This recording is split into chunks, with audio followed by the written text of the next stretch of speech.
You keep thinking about them, even when you're busy, even when you're laughing with others. They come back. A flash, a scent, a song, a silence. And suddenly, it's like they never left, even if they were never really there. Have you ever wondered why some people occupy your mind like they have a lease on your soul? It doesn't matter how much time has passed or how much logic you use. They stay, quietly, obsessively, like an echo that won't fade. And you ask yourself the same question again and again. If I'm thinking about them this much, are they thinking about me too? Carl Jung didn't believe in accidents. He believed in synchronicity, those mysterious connections between minds, moments, and meaning. But before we go there, let's ask something deeper. Why you? Why are you still holding on?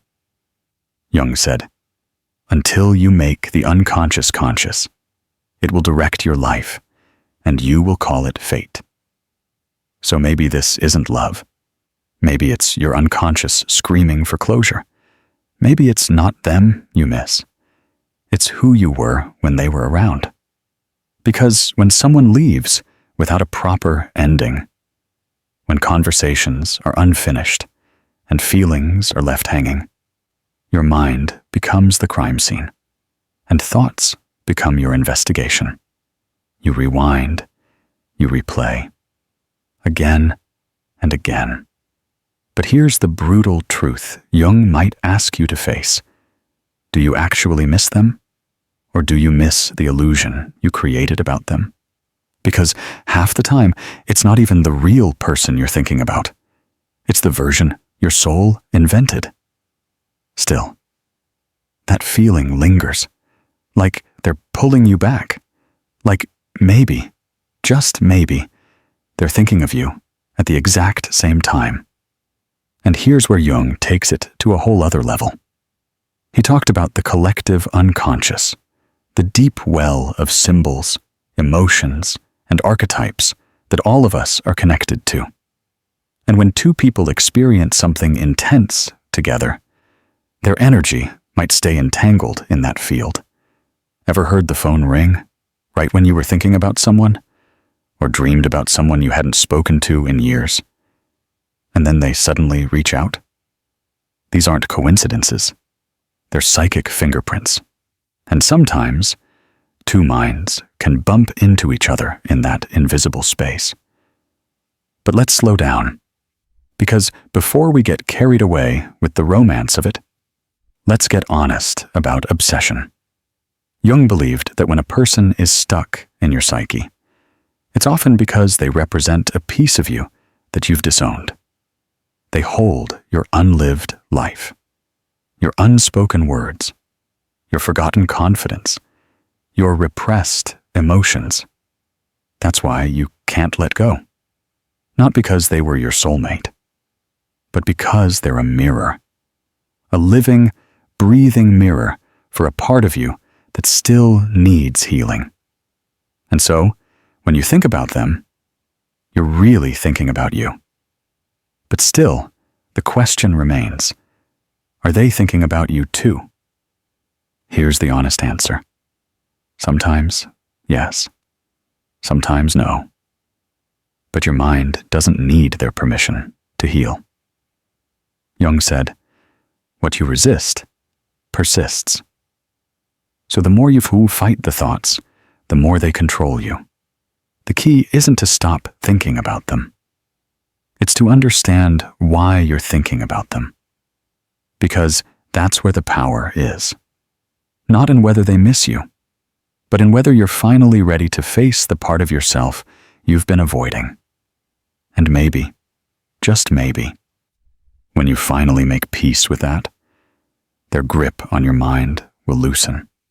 Not because they forgot you, but because you remembered yourself. This is where your healing begins. There's a reason this doesn't feel random.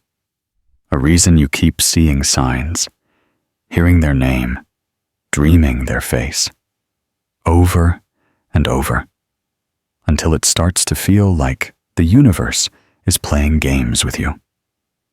But what if it's not just coincidence?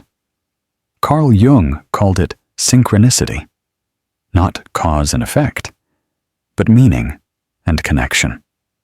He defined synchronicity as a meaningful coincidence of two or more events where something other than probability is involved. In simple words, two people, same moment, no physical contact, but somehow the connection happens. You think of them, and they text. You're about to delete their photo, and their song plays. You try to forget them, and the world keeps reminding you. But is that just your mind playing tricks?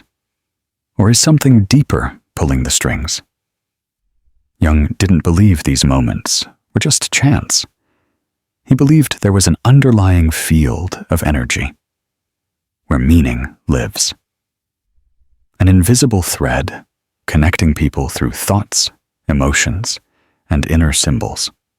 And sometimes, two minds are tuned to the same emotional frequency, like radios catching the same static, or planets suddenly aligning. But here's what no one tells you. Synchronicity isn't always a sign to go back. It's often a sign to wake up. The person you're obsessing over may not be your soulmate. They may be a symbol, a messenger from your unconscious, sent not to be loved, but to be understood. Jung once said, "Until you make the unconscious conscious, it will rule your life." So maybe this isn't a story about love. It's a story about unfinished energy. Because thoughts are energy. Emotions are vibrations.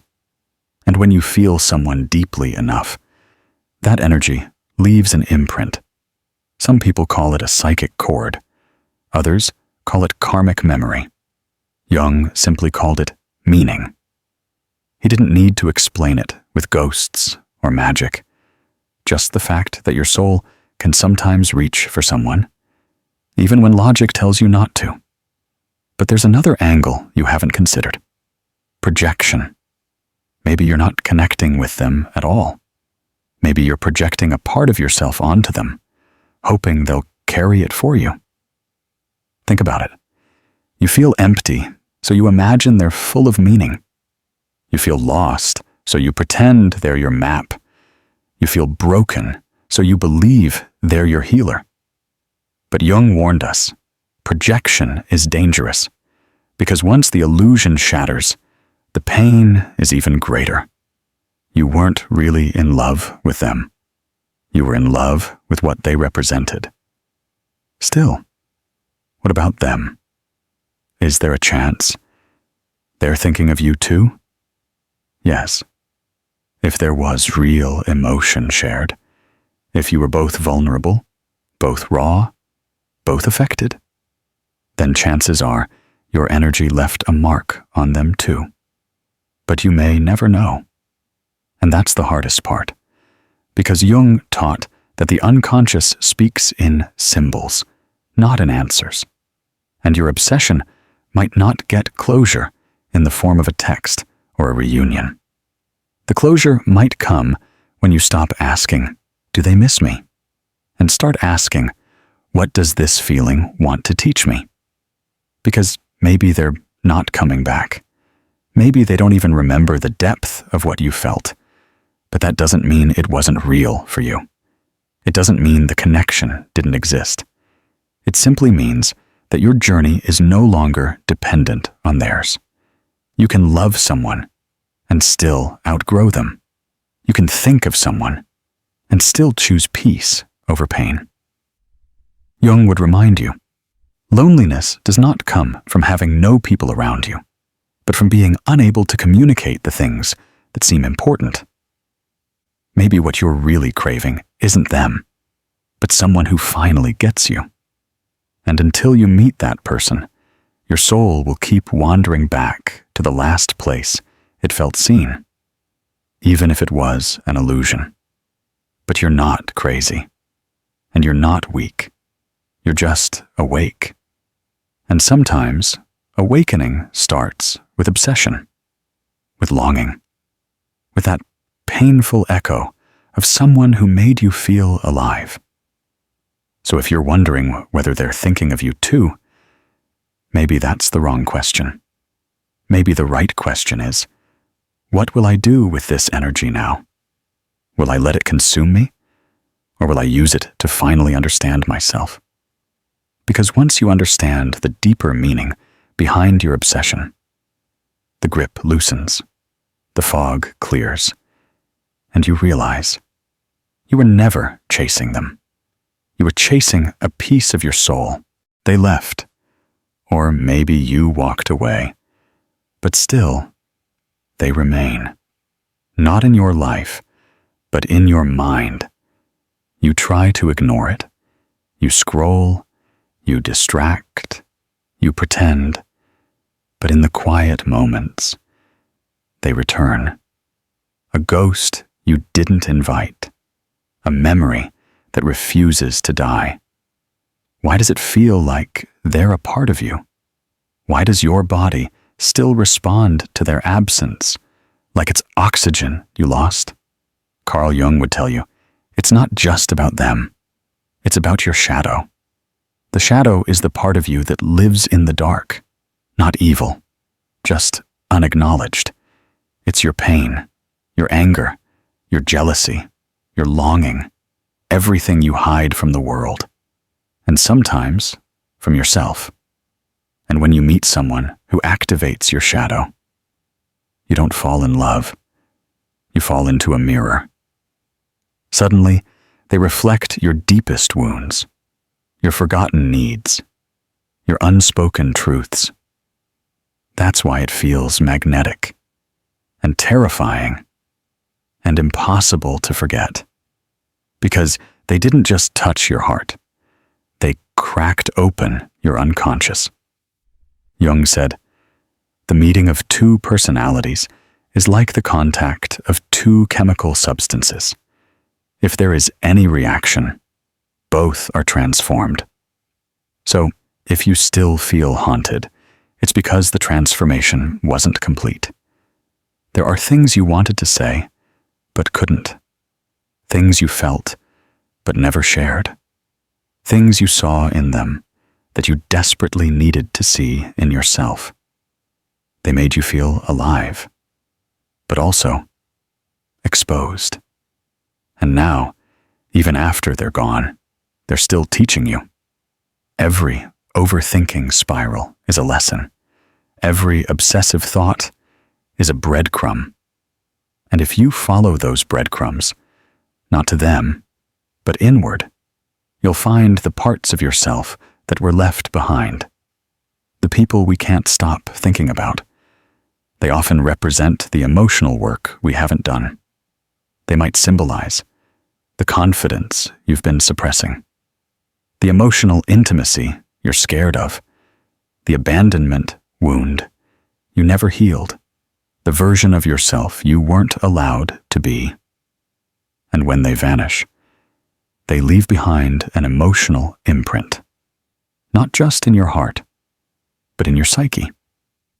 But here's what you need to know. That imprint doesn't belong to them anymore. It belongs to you. This is your pain now, your shadow, your responsibility. You're not crazy for feeling haunted. You're just sensitive enough to notice that something inside you still needs attention. So what do you do with that? You don't run. You don't numb. You don't chase them down, hoping for closure. You face the shadow. Ask yourself, what did I feel around them that I don't feel alone? What did I believe they gave me that I can't find within myself? What part of me did they trigger that I still don't fully understand? This is where transformation begins. Jung believed the goal of life isn't happiness, it's wholeness. And you cannot be whole if you keep outsourcing your emotional healing to someone who walked away. They were a chapter, not the whole book. And maybe the obsession isn't a sign to go back, but a sign to go deeper, into the grief, into the unmet needs, into the silence you've been avoiding.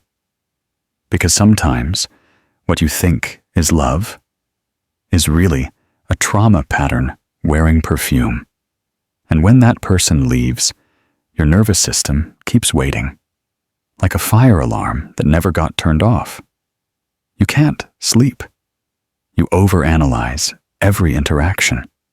You wonder if it was your fault. You replay the moments. You ask the universe for signs. But maybe this isn't a puzzle to solve. Maybe it's a wound to finally sit with. Jung wrote about how the shadow grows stronger when we refuse to acknowledge it. And that's what obsession is, a symptom of emotional denial. You're not obsessed with them. You're obsessed with what they awakened in you. And once you realize that, you take back your power. You stop hoping they'll come back and finish the healing for you. You stop waiting for their thoughts to match yours. You stop needing their apology to move on. Because the truth is, you don't need them to think about you. You need you to think about you. To finally look in the mirror and say, I was enough. I just didn't know it yet. And maybe they didn't either. So if you're still thinking about them, nonstop, relentlessly, painfully, ask yourself, what part of me is still waiting to be loved? Not by them, by me. Love is not always beautiful. Sometimes it feels like madness wrapped in memories. And sometimes it isn't love at all. It's obsession. An echo you mistake for music. You think you love them. But what if you're just addicted to the feeling of them? Carl Jung warned us, what you cling to emotionally may not be connection. It might be emotional repetition. A wound. A pattern. A haunting. And if you're not careful, you'll mistake that emotional intensity for fate. But here's the truth. Just because someone's on your mind doesn't mean they belong in your life. When your thoughts loop again and again, it's not always a sign. It's sometimes an energetic memory, replaying like a stuck record in your unconscious. Let's go deeper. Every emotion you feel leaves an imprint, especially if that emotion is unresolved. Unexpressed grief, unspoken desire, unfinished love. Your brain doesn't forget emotional intensity. It bookmarks it. It replays it until you process it. And when you don't, that energy gets trapped in your body, in your dreams, in your heartbeat. So you keep thinking of them, not because they're your twin flame, but because your emotional system still believes there's something left to resolve. This is what Jung would call a psychic scar. Invisible, but powerful. Not proof of destiny, but proof of emotional residue. You're not crazy. You're just carrying an emotional blueprint that hasn't been rewritten. And here's the twist most people miss. The more emotionally intense an experience was, the more your psyche bonds with it. Even if it hurt, even if it ended badly, even if they forgot you, your mind can still hold on to it, not because it wants them back, but because it hasn't found a new identity without them. It's like your soul got coded in their presence, and now you feel like you've lost part of your operating system. But this is where healing begins. You need to separate love from imprint. Because real love brings clarity, peace, wholeness. Obsession brings confusion, anxiety, lack of self. So ask yourself, do I feel free when I think of them? Or do I feel trapped in the memory? Do I remember the connection, or just the withdrawal? These are questions your soul must answer. Jung once said, "Where love rules, there is no will to power. And where power predominates, their love is lacking." If your thoughts are dominated by fear, need, or desperation, that's not love. That's a wound begging to be heard. But let's not discard the other possibility. Let's talk about energetic bonds. Because in Jungian theory, the psyche isn't just personal, it's archetypal. And sometimes, two people enter each other's lives and awaken something ancient. A shared trauma, a mythological pattern, a symbolic purpose. When that happens, it leaves a psychic trail, one that feels impossible to forget. Not because you're broken, but because you were deeply touched at a soul level. So yes, sometimes you still feel them. Not because they're thinking of you, but because their energy is still lodged in your system. That's not your fault, but it is your responsibility. You can't always choose what gets imprinted, but you can choose how long you carry it. You can choose to hold on, or to bless the memory and let it dissolve. But here's the most painful truth of all. Even if they are thinking of you too, it doesn't mean they're meant for you. Two people can be bonded energetically and still be wrong for each other. Two souls can recognize each other and still have to walk away. That's the paradox Jung understood so well. Wholeness sometimes requires separation, and longing is not always a call to return. It's often a call to evolve. So if you're constantly thinking about someone, here's the final question. Are you seeking reunion, or are you resisting growth? Because every time you replay the past, you delay your future. And maybe, just maybe, the version of you who once needed them has already outgrown the story you wrote together. They were a chapter. You are the author. And now, it's time to turn the page. You've been living in your own mind, trapped in cycles of what if, and do they feel it too? And somewhere along the way, you stopped living in the present because your heart never left that person. But here's the truth Carl Jung would ask you to confront. Are you still holding on? Or are you being held back? Because there's a difference. Holding on is a choice, a conscious honoring of something meaningful. Being held back is unconscious. It's a wound, disguised as love. So how do you know the difference? If thinking about them brings peace, if it makes you grow, if it awakens something beautiful in you, that may be love. But if it brings you restlessness, anxiety, self-doubt, that's your shadow begging to be seen. That's not love. That's emotional captivity. And yet, that doesn't make the connection meaningless. Carl Jung believed that certain people appear in our lives not to stay, but to activate something, to awaken a truth, to reflect a hidden wound. And once that activation is complete, the soul naturally tries to let go. But the ego resists, because it wants answers, closure, proof. But life doesn't always offer proof. Sometimes it offers silence. And from that silence, you're supposed to hear yourself. So if you're asking, are they thinking of me too? Maybe you're really asking, did it matter? Was it real? Was I ever enough? And yes, it mattered. It was real. And you were always enough. Even if they never said it. Even if they left. Even if they never looked back. Because here's the truth. The purpose of love isn't always to be returned.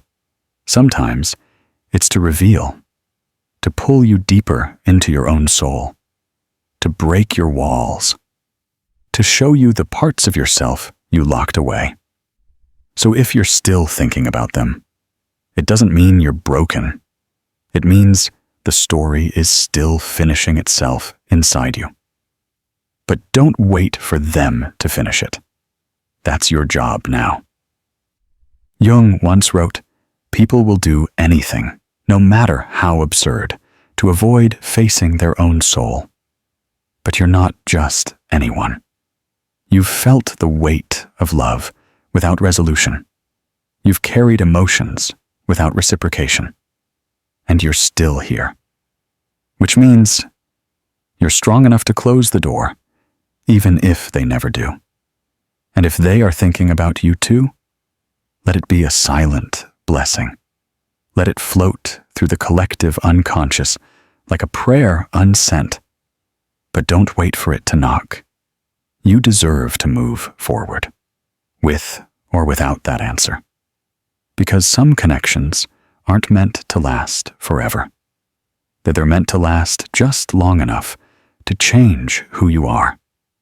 And if this person did that, if they awakened a version of you that's more alive, more aware, more real, then honor it. But don't imprison yourself in it. Love should never cost you your freedom. So here's the final question. Are you ready to stop wondering if they're thinking about you and start thinking about you? Because your future is waiting. And it's not behind you. It's within you. Comment below. I release the thoughts that no longer serve me, or share the name that your soul hasn't stopped whispering, if you're ready to let it go. Like if this spoke to your soul. Subscribe for more truths you feel, but can't explain. And if this video gave you clarity, consider sending a super thanks, or buy me a coffee to support the channel and keep this journey alive.